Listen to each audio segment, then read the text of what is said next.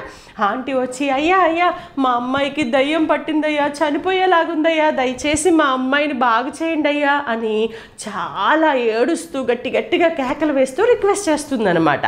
అప్పుడు యేసయ్య ఏం మాట్లాడకుండా కామ్గా ఉన్నారు పిల్లలు. కాసేపు అలా కామ్గా ఉంటే ఆమె ఇంకా ఎక్కువ కేకలేస్తూ ఉందన్నమాట. ప్లీజ్ అయ్యా మా అమ్మాయిని బాగు చేయండి అయ్యా, మా అమ్మాయి చచ్చిపోయేలాగుందయ్యా అని ఇంకా అరుస్తూ ఉంటే అక్కడే ఉన్న శిష్యులందరూ, యేసయ్య ఈమెతో ఎందుకయ్యా గోల, ఈమె ఆగేటట్లేదు, ఏదో ఒకటి చేయండి యేసయ్య అని చెప్తా ఉంటే ఆమె అలాగే ఇంకా అడుగుతూ ఉందన్నమాట. అప్పుడు యేసయ్య ఏమంటారు తెలుసా పిల్లలు, అమ్మ నేను నశించిపోయిన మా ఇశ్రాయేలు గొర్రెల కోసం వచ్చాను కానీ నేను మీకోసం రాలేదు కదా అని అంటాడు. అయ్యా అట్లా అనకండి అయ్యా, ప్లీజ్ అయ్యా మా అమ్మాయిని బాగు చేయండి అయ్యా అంటే, నిజమే కానమ్మా పిల్లలకు పెట్టే రొట్టె ముక్కని కుక్క పిల్లలకి పెడతారా ఎవరైనా అని అంటారా యేసయ్య. ఏమన్నారు, పిల్లలకు పెట్టే రొట్టె ముక్కలని కుక్క పిల్లలకి ఎవరైనా పెడతారా అని అన్నారు యేసయ్య. అంటే ఆంటీని కుక్కలతో పోల్చారా యేసయ్య? అయ్యో యేసయ్య ఏంటి, ఆమె అంత ట్రబుల్లో ఉండి అంత బాధలో ఉండి రిక్వెస్ట్ చేస్తుంటే ఆమెని కుక్కతో పోల్చారేంటి అని బాధపడుతున్నారా పిల్లలు? ఆగండి ఫస్ట్ ఆంటీ రియాక్షన్ ఏంటో చూద్దాం. ఓకేనా. అలా యేసయ్య ఎప్పుడైతే అన్నారో అప్పుడు ఆంటీ కూడా మనలాగా అనుకోలేదు తెలుసా. ఏమోలే పోన్లే, ఆయన మంచి పనులు చేస్తున్నారు, అందరినీ బాగు చేస్తున్నాడు, దేవుడు అందరూ ఆయనే దేవుడు అన్నట్టుగా అంటున్నారు, నేను కూడా నిజమే ఆయనే దేవుడని అనుకొని వచ్చి మా కూతుర్ని బాగు చేయమంటే నన్ను కుక్క అంటాడా అని ఆంటీ అనుకోలేదు పిల్లలు. ఆమె వెంటనే ఏమందో తెలుసా, అవునయ్యా నిజమే, కానీ బల్ల కింద పడే రొట్టె ముక్కలని కుక్క పిల్లలు తింటాయి కదా యేసయ్య, అలాగైనా మా అమ్మాయిని వచ్చి బాగు చేయవా యేసయ్య అని ఇంకా ఎక్కువ రిక్వెస్ట్ చేసిందిరా. వావ్, సూపర్ స్పాంటనిటీ కదా నాన్న. యేసయ్య నన్ను కుక్క అంటాడా అని ఆమె కోపపడి వెళ్ళిపోలేదు. నానా మాటలు అనేసి బాధలో ఉన్నప్పుడు కొన్నిసార్లు కోపంలో తిట్లు కూడా వచ్చేస్తాయి, తిట్టేస్తాం కదా నాన్న. కానీ ఆంటీ అలా చేయలేదు. వెంటనే అవునయ్యా ఇంట్లో ఉండే కుక్క పిల్లలు బల్ల మీద నుంచి పడే రొట్టె ముక్కలు తింటాయి కదా, అలాగైనా వచ్చి బాగు చేయా అని ఎంత పాజిటివ్గా రెస్పాండ్ అయింది కదా నాన్న. అసలు ఆంటీ రెస్పాన్స్ చూసి చుట్టుపక్కల ఉన్న వాళ్ళందరూ షాక్ అయిపోయారు పిల్లలు. ఏంటివా కోపం వస్తుంది యేసయ్యని ఏదో ఒకటి అనేసి వెళ్ళిపోతుంది అనుకుంటే ఈవేంట్రా బాబు ఇట్లా రెస్పాండ్ అయిందని అందరి నోటికి జిప్పు పడిపోయింది పిల్లలు. అసలు యేసయ్య ఎందుకు అట్లా అన్నారో తెలుసా, వీళ్ళ నోళ్ళకి జిప్పు పడాలని. లేకపోతే యేసయ్యకి పార్షియాలిటీ ఉంటుందా పిల్లలు? నో. నశించిపోతున్న నా ఇశ్రాయేలు ప్రజల కోసం నేను వచ్చాను అన్న మాట నిజమే కానీ ఆయన ఈ భూమి మీద ఉన్న ప్రతి ఒక్కరిని ప్రేమించిన దేవుడు కదా నాన్న. నశించిన దాన్ని వెదకి రక్షించడానికి ఈ భూమి మీదకి వచ్చారు కదా పిల్లలు. అయితే ఆయన ఎందుకు అలా మాట్లాడారు అంటే కొంచెం ఆమెని టెస్ట్ చేస్తున్నారు ఒకటి. రెండోది ఏంటంటే ఆ చుట్టుపక్కల ఆయన చుట్టూ శాస్త్రులు, పరిసయ్యులు, శిష్యులు వీళ్ళందరూ ఉన్నారు చూసారా, వాళ్ళకు ఒక లెసన్ నేర్పించాలనుకున్నారు. యేసయ్య అందరి మనసును ఎరిగిన వాడు కదా, ఆంటీ మనసు కూడా యేసయ్యకి తెలుసు. అందుకనే వీళ్ళకి ఆమె ద్వారా ఒక లెసన్ నేర్పించాలనుకున్నారనమాట. అయితే కొద్దిమంది ఏమంటారంటే యేసయ్య నిజంగా కుక్క అని చీప్గా ఏం పోల్చలేదు, అదొక గౌరవించే మాటే. మన ఇంట్లో పెంచుకునే కుక్కల్ని, పెంపుడు కుక్కలు ఎట్లా ప్రేమగా చూస్తాము, వాటిని చీప్గా చూడం కదా, సో ఆ ఇంటెన్షన్తో అన్నారు అని కూడా కొద్దిమంది పెద్దవాళ్ళు చెప్తారు నాన్న. ఏది ఏమైనా ఆంటీ ఓపికని దేవుడు పరీక్షించారు, ఆంటీ విశ్వాసాన్ని దేవుడు పరీక్షించాడు. ఆంటీలో ఆ విశ్వాసంతో ఉన్న తగ్గింపుని దేవుడు వాళ్ళందరికీ చూపించాలనుకున్నారు. ఆ ఆంటీ ఆ మాట ఎప్పుడైతే అన్నారో యేసయ్యకి చాలా సంతోషం అనిపించేసింది. వెంటనే అమ్మా నీ విశ్వాసం గొప్పది, నువ్వు కోరుకున్నట్టే నీకు అవుతుంది, పో వెళ్ళు అని చెప్పేసి సంతోషంగా అన్నారు. ఆ క్షణంలోనే తన కుమార్తె బాగైంది అని బైబిల్లో రాసింది పిల్లలు. ఆ క్షణంలోనే యేసయ్య ఆ కుమార్తెను తన మాట ద్వారా స్వస్థపరిచారనమాట. సో చూసారా పిల్లలు, ఆంటీ యొక్క స్పాంటేనిటీ, ఆంటీ యొక్క తగ్గింపు తన లైఫ్లో ఎంత గొప్ప కార్యం జరిగించిందో చూసారా. చనిపోవలసిన తన కుమార్తె బ్రతికింది. అంత మాత్రమే కాదు, ఆ రోజు ఆమె ద్వారా ఎంత గొప్ప లెసన్ని యూదులైన ప్రజలు, యేసయ్య శిష్యులు, అంతేనా ఈరోజు మనం కూడా నేర్చుకున్నాం కదా నాన్న. తనను తాను తగ్గించుకునే వాళ్ళకి ఎప్పుడూ కూడా బెస్ట్ రిజల్ట్స్ ఉంటాయి అనే విషయాన్ని ఈరోజు మనం చూసాం. అలాగే ఏదైనా ఒక మాట దగ్గర తొందరపడకుండా ఆలోచించి సమయస్ఫూర్తితో, స్పాంటేనిటీతో మనం రియాక్ట్ అయినప్పుడు మనం మంచి ఫలితాలు పొందుకుంటామనడానికి ఆ విద్యాసాగరుడు అంకుల్ మాత్రమే కాదు, ఈ కనాను స్త్రీ కూడా ఒక బెస్ట్ ఎగ్జాంపుల్ కదా పిల్లలు. సో పిల్లలు, మనం కూడా ఆగి ఆలోచిద్దాం నాన్న. ఎవరైనా ఏదైనా మనల్ని ఒక మాట అన్నప్పుడు మనం తొందరపడి నిర్ణయాలు తీసుకునే వాళ్ళంగా, డిస్కరేజ్ అయ్యి, డిసప్పాయింట్ అయ్యి వెనక్కి తిరిగే వాళ్ళంగా ఉండదు. కానీ దాన్ని కూడా మనం స్పాంటేనిటీతో, సమయస్ఫూర్తితో, జ్ఞానంతో ఆలోచించి ముందుకెళ్దాం. మనల్ని మనం ఒక్క క్షణం తగ్గించుకుంటే చాలు, దేవుడే మనల్ని హెచ్చిస్తారు. ఓకేనా పిల్లలు? సో ఈరోజు మనం ఏం నేర్చుకున్నామో ఆ 3 పాయింట్స్ మళ్ళీ ఒకసారి చెప్పుకుందాం పిల్లలు. ఓకేనా? Number 1, never ever neglect your studies. ఓకేనా? చదువును ఎప్పుడు నిర్లక్ష్యం చేయకండి నాన్న. మీ చదువు మీకు సంస్కారాన్ని నేర్పుతుంది, జ్ఞానాన్ని ఇస్తుంది, అనేకులకు ఉపయోగపడేలాగా చేస్తుంది. ఓకేనా? నెంబర్ 2, ఆ జ్ఞానాన్ని సంపాదించుకున్న మనం ఎప్పుడు మనల్ని హెచ్చించుకోకూడదు కానీ తగ్గించుకోవాలి. నెంబర్ 3, అలా మనం సక్సెస్ఫుల్గా ఎదుగుతున్నప్పుడు మనల్ని వెనక్కి లాగే వాళ్ళు ఉంటారు, మనల్ని డిసప్పాయింట్ చేసే వాళ్ళు ఉంటారు. వాళ్ళ విషయంలో కూడా మనం సమయస్ఫూర్తి కలిగి ఆలోచించాలి, జ్ఞానం కలిగి ప్రవర్తించాలి, అవసరమైతే మనల్ని మనం తగ్గించుకోవాలి. అలాంటప్పుడు దేవుడే మనల్ని హెచ్చిస్తారు. అది పిల్లలు యేసయ్య మనకు నేర్పుతున్న లెసన్. ఎందుకంటే యేసయ్య కూడా అలాగే చేశారు కదా నాన్న. ఆయన దేవుడై ఉండి ఆయన తన్ను తాను తగ్గించుకొని భూమి మీదకి వచ్చారు. వచ్చి మనుషులు ఎన్ని మాటలన్నా, ఎన్ని అవమానాలు చేసినా కూడా ఆయన మారు మాట్లాడలేదు, తన్ను తాను తగ్గించుకునే ఉన్నారు. ఎంతవరకు? సిలువ వేయబడేంత వరకు కదా పిల్లలు. అంతగా తగ్గించుకున్నారు యేసయ్య తన్ను తాను కదా నాన్న. అలా తన్ను తాను తగ్గించుకున్నందుకు యేసయ్యకి వచ్చిన రిజల్ట్ ఏంటి పిల్లలు? ఈ భూమి మీద, పరలోకంలో అన్ని నామముల కంటే పైనామం యేసయ్య నామం కదా పిల్లలు.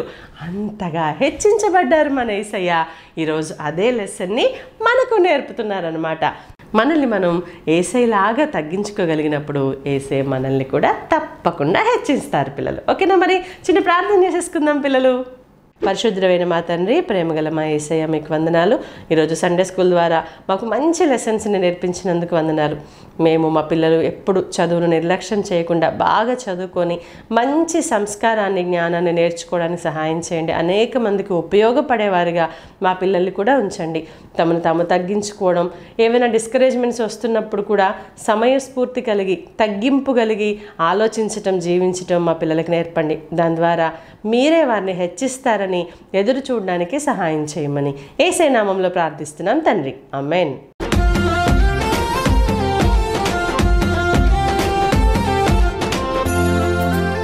ఓకే పిల్లలు, ఈరోజు కంఠిత వాక్యం తీయండి. మీ బైబిల్స్ తెరిచి ఫిలిప్పీ పత్రిక 2వ అధ్యాయం 5వ వచనం నుంచి 11వ వచనం వరకు.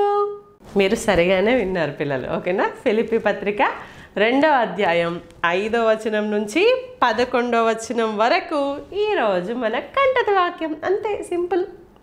ఓకే, ఒకసారి చదువుదామా పిల్లలు? రండి.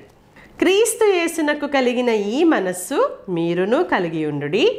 ఆయన దేవుని స్వరూపము కలిగిన వాడయుండి దేవునితో సమానముగా ఉండుట విడిచిపెట్టకూడని భాగ్యమని ఎంచుకొనలేదు గాని, మనుషుల పోలికగా పుట్టి దాసుని స్వరూపమును ధరించుకొని తన్ను తానే రిక్తునిగా చేసుకొనెను. మరియు ఆయన ఆకారమందు మనుష్యునిగా కనబడి మరణము పొందునంతగా, అనగా సిలువ మరణము పొందునంతగా విధేయత చూపిన వాడై తన్ను తాను తగ్గించుకొనెను. అందుచేతను పరలోకమందున్న వారిలో కానీ, భూమి మీద ఉన్నవారిలో కానీ, భూమి క్రింద ఉన్నవారిలో కానీ ప్రతి వాని మోకాలును యేసు నామమున వంగునట్లును, ప్రతి వాని నాలుకయు తండ్రి అయిన దేవుని మహిమార్థమై యేసుక్రీస్తు ప్రభువని ఒప్పుకొనున్నట్లును దేవుడు ఆయనను అధికముగా హెచ్చించి ప్రతి నామమునకు పైనామమును ఆయనకు అనుగ్రహించెను. అమ్మో ఎంత పెద్దగుంది అనుకుంటున్నారా పిల్లలు? లేదు నాన్న, ఈ వచనాలు కానీ మనం కంటత చేస్తే ఎన్నిసార్లు ఈ వాక్యం తొందరపడకుండా మనల్ని కంట్రోల్ చేస్తుందో తెలుసా పిల్లలు? తగ్గించుకున్న వారికి దొరికే ఫలితాన్ని ఈ వచనం చెప్పినంతగా ఇంకెక్కడ మనం చూడం. ఓకేనా? సో ఈ వచనాన్ని చక్కగా కంటత చేద్దాం పిల్లలు. ఓకేనా? చిన్న చిన్న పిల్లలు, బుల్లి పిల్లలు అయితే ఆ ఫస్ట్ లైన్ ఒక్కటి చదవండి. ఎవరు? 3 to 5 years పిల్లలు అయితేనే. ఓకేనా? చిన్న పిల్లలు అంటే నాకు 8 years 9 years నేను చిన్న పిల్లని అనుకోమాకండి పిల్లలు. ఓకేనా? 3 to 5 years వరకు మాత్రమే మీరేం చదువుతారంటే క్రీస్తు యేసునకు కలిగిన ఈ మనస్సును మీరును కలిగి ఉండుడి, అదొక్క మాట చదవండి. కానీ పెద్ద పిల్లలు మీరు ఈ వచనాలన్నింటినీ జాగ్రత్తగా కంటత చేయండి. ఓకేనా నాన్న?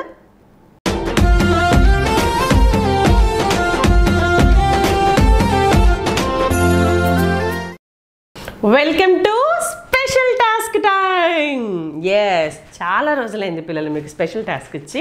అందులో ఇప్పుడు దసరా హాలిడేస్ వచ్చేసాయి కదా, మిమ్మల్ని వదిలిపెట్టాను నేను. అందుకనే మీకు ఒక స్పెషల్ టాస్క్ ఇస్తున్నాను. అదేంటి అంటే ఆల్రెడీ కంటత వాక్యంలో చూస్తారు కదా, ఫిలిప్పీ పత్రిక 2వ అధ్యాయం 5 నుంచి 11 వచనాల వరకు కంటత చేయండి పిల్లలు అంటే అబ్బా కంటత చేసేస్తారు మరి కదా. అందుకనే మీకు ఈ టాస్క్ ఇస్తున్నారు. ఎలాగో దసరా హాలిడేస్ కాబట్టి పిల్లలు ఈ వచనాలను మీరు కంటత చేసి వీడియో తీసి నాకు పంపించండి రా. ఓకేనా? So this is your special task time కాబట్టి చక్కగా ఈ వచనాలన్నింటినీ కంటత చేయండి.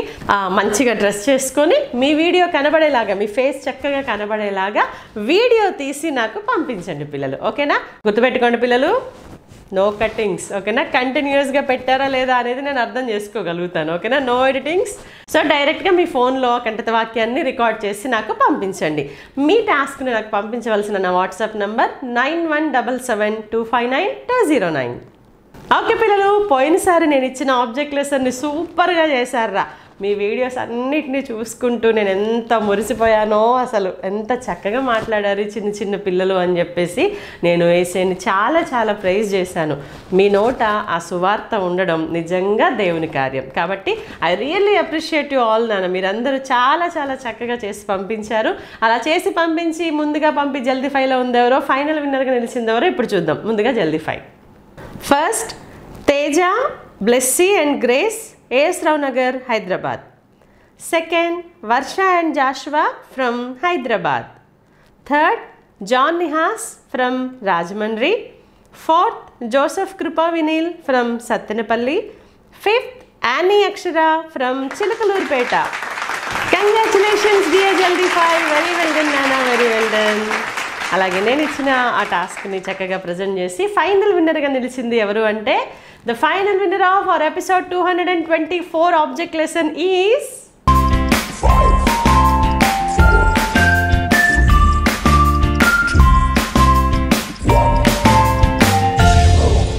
Snehita and Anvita from Zion Fellowship Church, Vijayawada. Congratulations dear winner. Very well done నాన్న, very well done. May God bless you. మీ గిఫ్ట్ని మేము కొరియర్లో పంపించడం జరుగుతుంది. అంత మాత్రమే కాదు నాన్న, మీ చిన్ని చిన్ని మాటలతో చక్కగా సువార్తని ఆబ్జెక్ట్ లెసన్ ద్వారా చేసి పంపారు కదా, మీ వీడియోస్ అన్నిటిని కూడా మా ఛానల్లో అప్లోడ్ చేయడం జరుగుతుంది. ఓకే పిల్లలు, ఈరోజు సండే స్కూల్ని బాగా ఎంజాయ్ చేసాం కదా నాన్న. సో అలాగే బీ వైజ్, బీ స్పాంటేనియస్, అలాగే బీ హంబుల్ నాన్న. సమయస్ఫూర్తి కలిగి మనల్ని మనం తగ్గించుకుంటూ సక్సెస్ఫుల్ పర్సన్స్గా దేవునిలో ఎదుగుదాం పిల్లలు. ఓకే పిల్లలు, మీరందరూ అలాంటి మంచి పిల్లలుగా ఉండాలని మీకోసం ప్రార్థన చేస్తున్నాం. ఓకే పిల్లలు, మళ్ళీ వచ్చే ఆదివారం సాయంత్రం 6 గంటలకు దేవుని చిత్తమైతే మిమ్మల్ని అందరినీ కలుసుకోవడానికి నేను రెడీగా ఉంటాను. ఫాలో మీ, యేసుని వెంబడించే కార్యక్రమంలో. అంతవరకు బాయ్ బాయ్ పిల్లలు. ప్రేమతో మీ శ్వేతక్క.